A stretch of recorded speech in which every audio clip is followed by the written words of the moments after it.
Artigo publicado essa semana, em outubro de 2023, no JAMA Neurology, que é um dos periódicos, né, um dos jornais mais importantes da neurologia.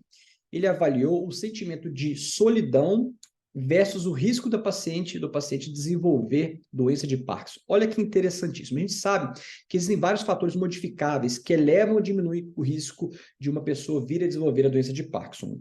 Até onde se sabe, a gente não tem nenhum estudo em relação à solidão e os resultados prejudiciais se estenderiam à doença de Parkinson. Isolamento social, eles separaram.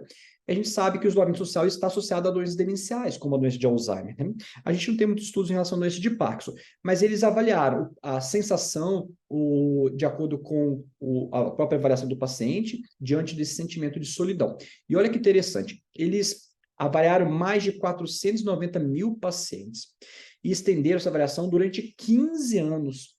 E mostrou que os pacientes que tinham o relato de sentir-se sozinho, os dados de solidão, eles desenvolviam mais doença de Parkinson do que aqueles que negavam esse sentimento, né? Isso quando a gente considerava, dentro do estudo, dados isolados, como demográficos, sexo, status socioeconômico, até mesmo isolamento social, score de risco poligenético da doença de Parkinson, outros efeitos, outras possibilidades modificáveis, né, tabagismo, atividade física. Independentemente disso, a pessoa, por ter mais solidão, ela desenvolvia mais doença de Parkinson. Então, isso traz para a gente mais um dado, e é inédito nesse caso, de que a doença de Parkinson tem fatores modificáveis como as outras doenças sim, e esses fatores estão talvez mais palpáveis para a gente modificar do que a gente imagina, né? Isolamento social possivelmente seja um desses, mas nesse caso eles isolaram o isolamento social da sensação de solidão em si, né? Muito importante. Aí a gente poderia pensar assim, mas espera aí, Gustavo, será que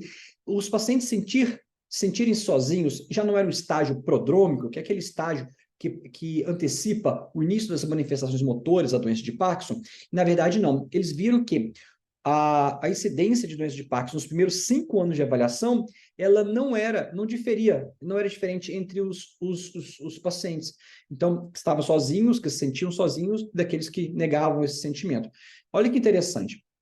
Eles viram que os pacientes que realmente tinham uma mudança era após 10 anos desse acompanhamento. Então, sentir-se sozinho, estar no estágio de solidão, os dados de solidão eles não se aplicavam como sendo uma parte do estágio prodrômico da doença de Parkinson, porque senão a gente esperaria que esses pacientes desenvolvessem a doença em 5 anos, e não foi o que aconteceu. Em 5 anos, não tinha diferença entre os pacientes com solidão ou sem solidão. Mas após 10 anos, sim, mostrando que, de fato, é uma variável independente pelos achados dele e que não está relacionada a um estágio prodrômico da doença de Parkinson, né? Então, traz mais um achado para a gente bem importante, publicado no JAMA Neurology, agora, outubro de 2023. Convido todos para lerem depois. Muito importante e mostra mais ainda o aspecto fatores modificáveis da doença de Parkinson, como outras também, que são importantes e muitas vezes tão importantes quanto a genética ou até mais, tá bom? Um grande abraço.